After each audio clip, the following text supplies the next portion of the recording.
welcome you, ma'am, to today's session, and we're thankful that you could join us today. Before starting, I would like to tell you something about Campus Varta. So, Campus Varta is India's first EdTech company, which enables the youth across India to, it gives them a platform to know about the various universities and all the news related to education, which many people in rural India do not get because of the lack of information that because of the lack of information. So we try to reach out to them so that they get information on time and can avail the opportunities. So that's what Campus Varta is. It presents news about various universities pan India. Then it gives students the chances to present their ideas or competitions, all of that. So, ma'am, we'll start with today's session, and we're glad that you could join us today. Ma'am, you're currently working as a scientist, as a tech entrepreneur, and academic, a technocrat, which is all commendable. And you work across different countries as well. You're working in India with the government of India and universities in India as well, and then you're working with the University of Cambridge and so on. So I couldn't stop wondering, how do you manage all the multitasking and that too in different countries? Firstly, thank you to your incredible Campus Water team for having me today with you. So I'm extremely impressed by the work that you do, especially trying to bridge the gap of knowledge and trying to connect it and disseminate information to the rural youth. And that is something that, that is extremely important. And cheers to you and your team for all the amazing work that you do, and I wish that you continue to inspire and motivate many, many more youngsters across, especially across rural India with your work. So now, answering your question, yeah, like, I was based, just to give the audience an idea, I was born and brought up in Kerala, which is the southernmost state in the southernmost tip of India. I did my bachelor's in electronics and instrumentation engineering, and then my master's in power electronics and drives in Chennai, that is in the state of Tamil Nadu. And then I was a research associate in Delhi. I also worked as a lecturer at NIT, National Institute of Technology, Calicut. And it was in 2013 that I moved to UK to pursue my PhD. And then thereon till now, I am based out in UK. So I visit India every 6 months or so, and I have my startups and activities spread across India. So if you talk about how I deal with all these, I would have to talk about my days, right? My day begins basically with a 10-minute, to-do planner, after which I talk to my family, and that's how. I'm not a morning person.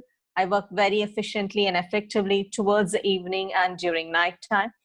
So the key for me, and I think this is very subjective to people, is to understand the timings of the day that you're most effective, and to have a plan, long and short term, organize well every day, prioritize things to do the most difficult and important thing that has a long-term effect first thing in the day, and then move on to other priorities. I try and not do a lot of stuff together. So all that I do have happened in a span of many years, and I try and cut things down to a day or one thing at a time and plan it such a way that there are no significant overlaps. And towards the end of the day, towards the night, I introspect and analyze my day as to how productive I was, and do an extensive, almost an hourly planning for the next day. So you can see the cycle loop back, and that is how I try and get my things done. Generally, it all boils down to having a good planning, long-term and short-term. Right, ma'am. It requires a lot of effort on your part, and that's how you're inspiring so many people. On that note, I would like to ask you that, like you told us that you were born and brought up in Kerala, then you moved to Tamil Nadu. Most of your college and school education was done in India itself. So I would like to ask you, coming from a country where women have to put in more efforts to be successful and be at par, what are your views at being able to present India worldwide as an Indian woman?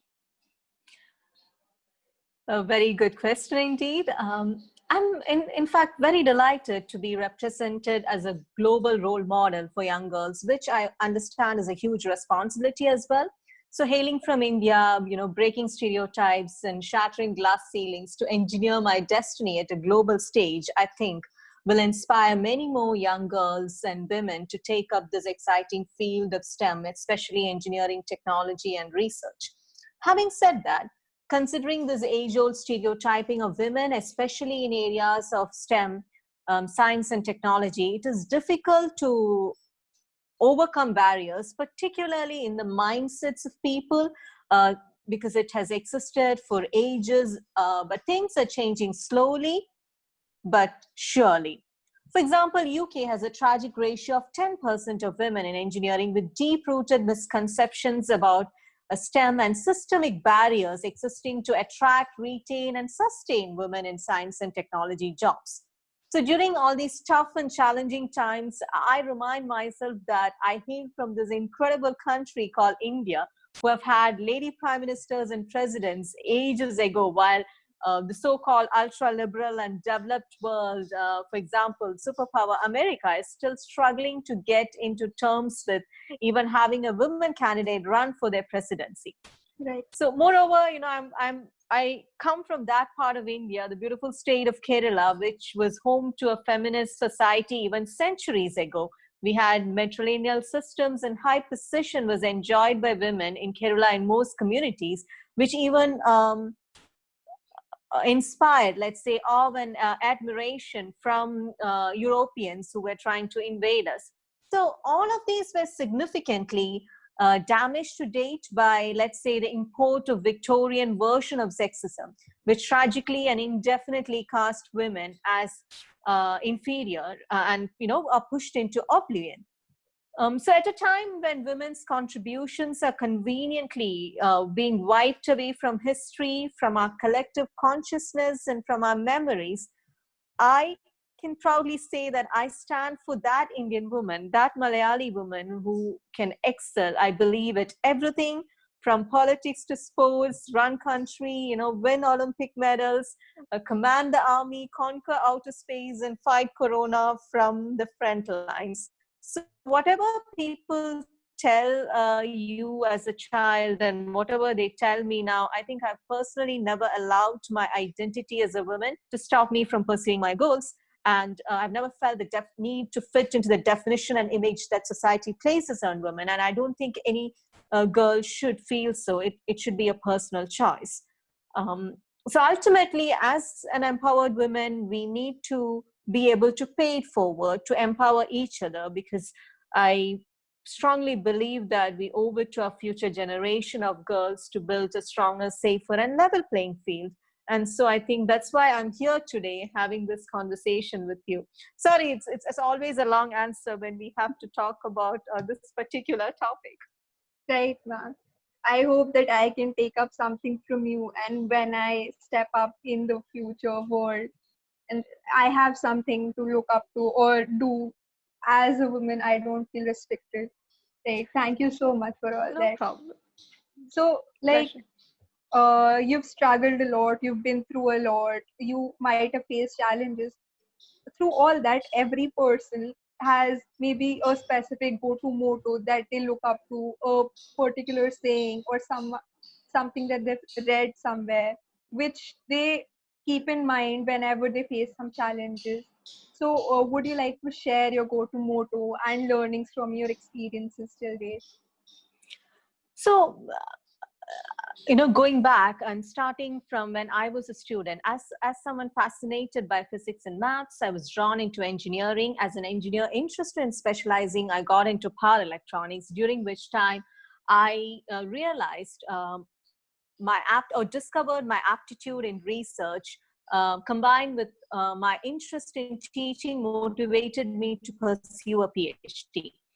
Now, the institutional and systemic barriers during my PhD gave me the freedom to use my skills in communication, in leadership, team management, organization, and so on, to discover a whole new world and my interest in entrepreneurship. So this ultimately helped me in turning my passion in education and technology more into a purpose, making an impact in society. Alongside, it's my personal journey as a woman in engineering from a conventional society like India that motivated me to start a mentorship, public engagement, and so on as part of paying it forward to the next generation of girls like you. And currently, I am using my experience in education to contribute to policy and diplomacy. So if I look at my transition from being a student to an engineer, researcher, academic, entrepreneur, mentor, and technocrat, alongside this academic and professional evolution, there is a part of my leadership capabilities being nurtured and structured, from being a school leader to a college departmental secretary to being the vice president of the University of Cambridge Graduate Union. So the shift to the real life leadership roles, like being an academic or a co-founder, director, and influencer, was not a smooth sail at all. Now, looking back and looking forward, I like to see my story as a continually evolving process, a journey, and not a destination. So every story is different, every journey is unique. So all these experiences have taught me to firmly believe that there is absolutely no substitute to hard work. One, as a person, needs to identify your interest, your passion, discover your aptitude and skills. And lastly, with dedication, determination, and discipline, I believe anything is possible, whatever be your gender or background. So right from being a very competitive girl who always wanted to be on the top of her class, to getting a doctoral degree from Cambridge University and pursuing a postdoctoral fellowship from Oxford, I was, is, and will always be unapologetically ambitious. So the motto has always been to strive for excellence. And during my journey, like you pointed out, just like everyone else, had lots of barriers. I've battled chronic illnesses, sexism, nepotism, corruption, institutional, structural, cultural, and financial barriers, and was even nearly depressed at some point. But the major motivation that keeps me going and that I always hold on very dearly is that giving up is never ever on my agenda of things. So whatever be your organizational, religious, cultural, and economic challenges, I think it is up to us to learn from our failures, to reset our plans, to ask for help, to seek advice, and to never ever give up on your goals, and to not allow anything or anyone to stand between you and your aspirations. I'm here today because I believed in my dreams, believed in my story, and believed in the millions of possibilities that life can offer, irrespective of my gender and my background. And that has been, my consistent motivation, I would say. Right, you very nicely put it, that being unapologetically ambitious is really important. So let's come to your work. Like, could you tell us more about your doctoral research? So talking about my research in brief, obviously it is under the blanket of, or comes under electrical engineering. And see, the world deals day in and day out with electrical power conversion, right? Trillions of adjustments are made every single second to deliver electricity from the wall outlets to power any of our electrical or electronic device. Now, these are made possible by systems that do this conversion called power electronic converters, conventionally built using silicon. Now, on an average, these converters are only 90% energy efficient. So that is why when you touch your working phone or laptop, you can feel that physically it is hot. So that means almost 10% of energy is lost as heat, which also costs us billions every year. Now, when you think about the current 21st century energy demands, we know that we want everything to be energy efficient and cheap. So along with the environmental pollution control trends of our times, silicon devices were failing to rise up to meet these challenging requirements. So my research work aimed to address this problem of electrical power by exploring a better way of converting power using devices made of this novel material called gallium nitride, abbreviated GaN. So GaN is expected to jumpstart like the next generation of smaller, faster, lighter, denser, and as human beings, we want everything for cheap. So let's say cheaper power converters. So my research work looked into bridging the laboratory phase and commercialization of GaN. As you know, electrical and electronic devices are everywhere, right? That means commercially, it is a billion-dollar industry. And so if we have something that we claim is better than the existing one, we need to be able to make the industry adapt it.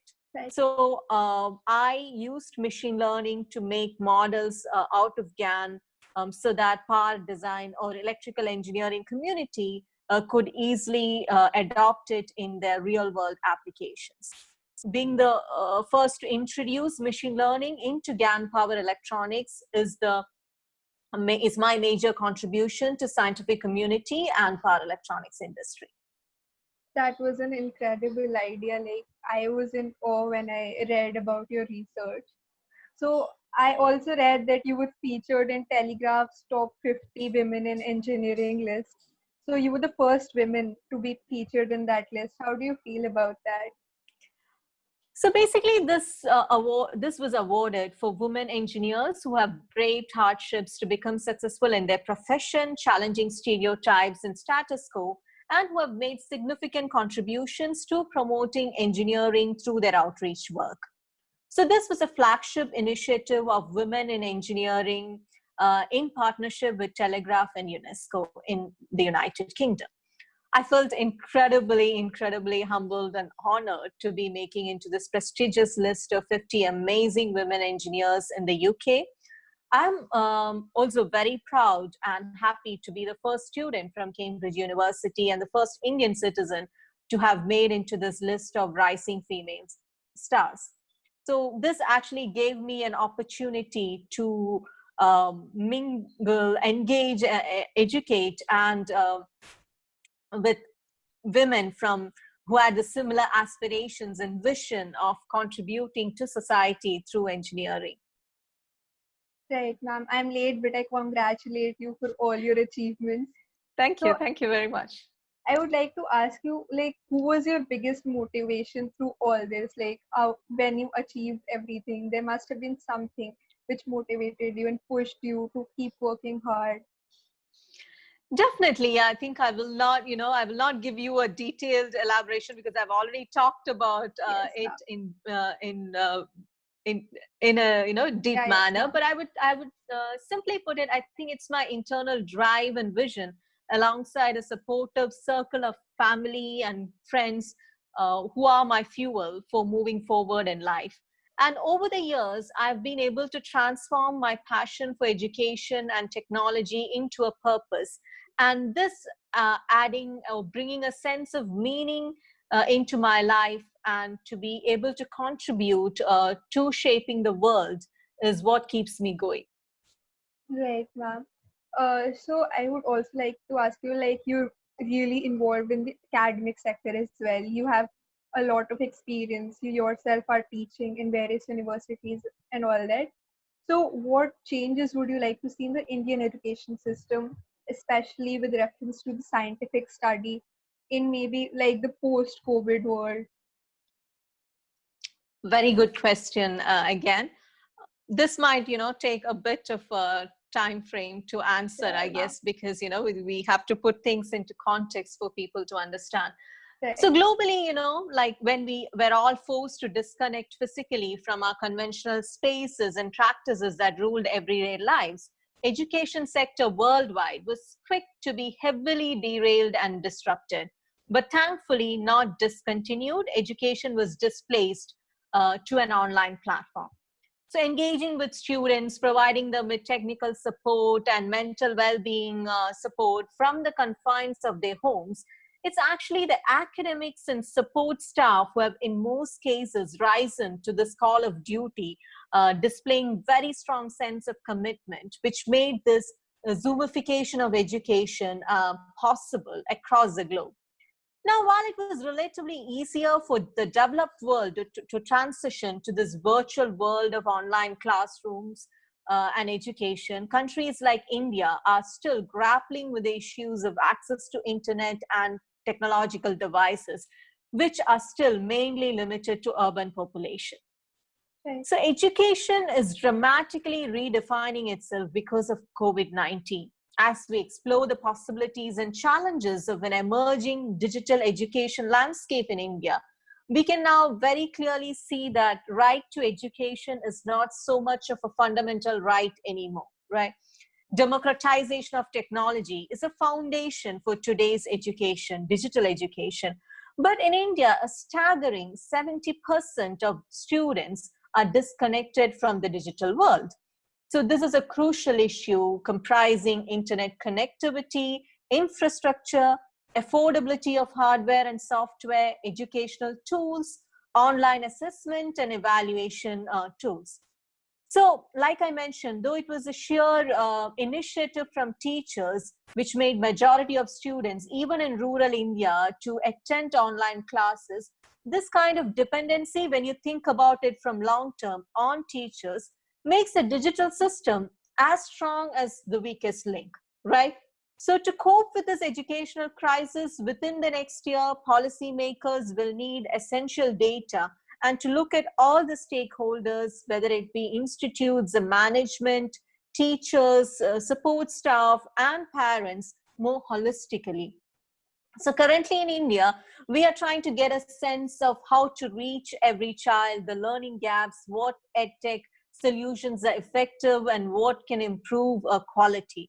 So from the initial few months, it is very evident now that the educational crisis has brought the spotlight finally back on the quality and accessibility of education, which is good.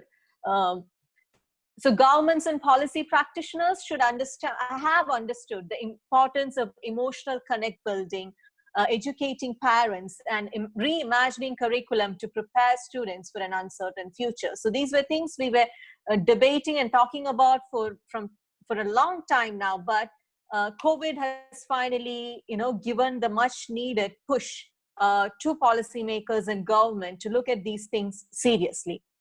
So as far as India is concerned, strengthening digital learning infrastructure, focusing on accessibility and equity of online education is an area that would need drastic and strategic restructuring. So this needs to be done, I think, with a coordinated effort from educationists, parents, teachers, school management, policymakers, and governments in the coming months. And the critical fact is to understand that parents need to be recognized, especially in the rural education sector, that parents are the frontline workers for this to happen, to ensure accessibility and equity to rural kids. It is highly, essential that parents' role be understood, acknowledged, and make good use about. Now, when you look at it from moving from the school education to the university education, and especially science education, see, this is a momentous juncture in history when academic expertise and research was banked upon for evidence-based vaccines, treatments, policy insights. And these science institutions are currently parallelly facing an existential crisis as well, right? With a pressing need for reshaping and restructuring in the face of COVID. So fundamentally, universities have always been, or for a long time, been distracted from their core function of contributing to society. If you talk about science education, it should have been about equipping the future generation with skills, experience, and knowledge to solve societal problems.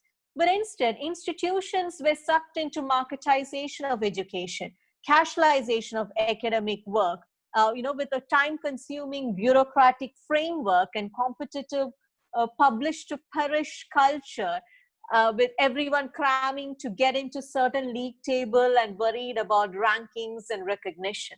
So I think the pandemic has shown, not just to the worldwide institutions, but also to the Indian institutions, that high-rise buildings and high-tech infrastructure are hollow when it was needed most. So I would see this as a perfect opportunity that the university should be tapping upon to reimagine, restructure, and reshape their role in society, their commitment to their students, teachers, faculty, and as a whole to the world.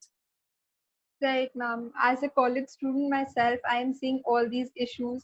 Even though I live in a metropolitan city like Delhi, I am Mm-hmm. facing challenges. So we could only imagine what the students in the rural areas would be facing with no Absolutely. internet availability. Right. So, ma'am, you're also an entrepreneur. You have 2 startups. Could you tell us more about the startups? So I'm more like an accidental entrepreneur. So during my PhD, when I was grappling with a lot of issues, I met one of my friend who invited me to be part of a team that was competing for Hult Prize competition. In case you don't know, it is one of the biggest social enterprise competition for students, university students. First startup called Favali. It was founded with these 3 incredible PhD students, Stefano, Paulo, and Martin from Cambridge, and with whom I planted, nurtured, and developed this idea of uh, engaging, training, and matching marginalized youth in slums with coding jobs. So that is the whole goal on which Favali was founded. Now, as PhD students, we couldn't give a full-time commitment to this.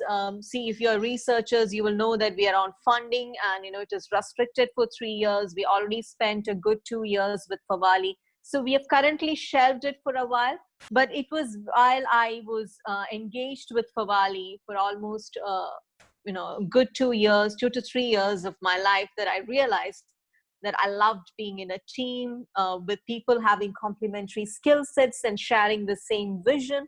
And this is what, in fact, inspired and motivated me to start my next venture with my brother, which is called Woody Data Tech Private Limited. We call it Woody for short.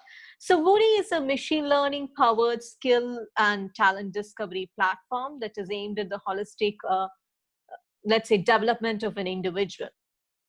I don't think Indian students would need a lot of like in-depth analysis to know that the current existing is school education is very much focused on memorizing. It has never been about. It has always been about academic scores.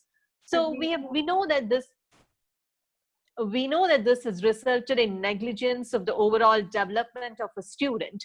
So though there are multiple service providers working with schools trying to fill in this extracurricular gap, there is no centralized skill assessment framework being used.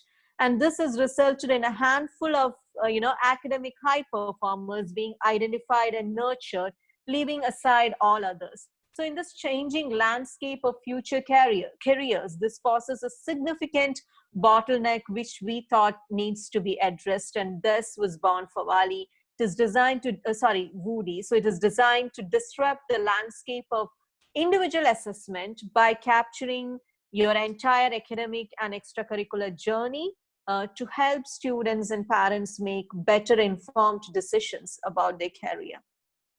Right, ma'am. Those are some really interesting goals and aims, and I hope that this nurtures and grows a lot. So with Thank that, you. Thank you. coming to an end, I'll just like to ask you one last question. Like, what are your future plans and how do you foresee yourself contributing to the country? So I was someone who was supposed to, take up a permanent academic position at UK's first industry-based engineering institute called Dyson Institute. I came to India for a short vacation in February, and now I'm caught up in this gigantic lockdown in India. Now, as a product of globalized education and as a proponent of a very liberalized world, I see my short-term career plans increasingly threatened due to COVID. Having said that, I think this unprecedented pandemic and the uncertainty surrounding it has forced majority of us to rethink and replan our lives moving forward, right? So same with me. I'm continually debating in my head the need or the risk of returning to UK, which is a high-risk COVID country, let's say. Right. So I've currently taken up as a Director of Technology and Education in Park Lane Capitals, which is a consultancy group. And I'm working on introducing UK-based professional online courses to Indian universities, which will help students in reskilling and upskilling, preparing them for an international job market, or let's simply say making them a quality and part of a quality skilled workforce. So moving on to long-term vision and to be paying forward to the country, I'm very keen on using my education, expertise, and experience to contribute to science and engineering education, diplomacy, and policy, working with both central and state governments in that regard. Ma'am, that's really inspiring and wish you the best of luck for that. And with that, sure, go ahead. You were saying something? No. I was just saying, thank you very much for your kind words. Okay. And ma'am, with that, we come to an end. Thank you so much for giving us your time. And we hope that this conversation would inspire a lot of young students interested in science and engineering to come forward and achieve their goals without giving up on restrictions or feeling restricted because of the stigmas and so on. You're really inspiring to many Indian women, including me.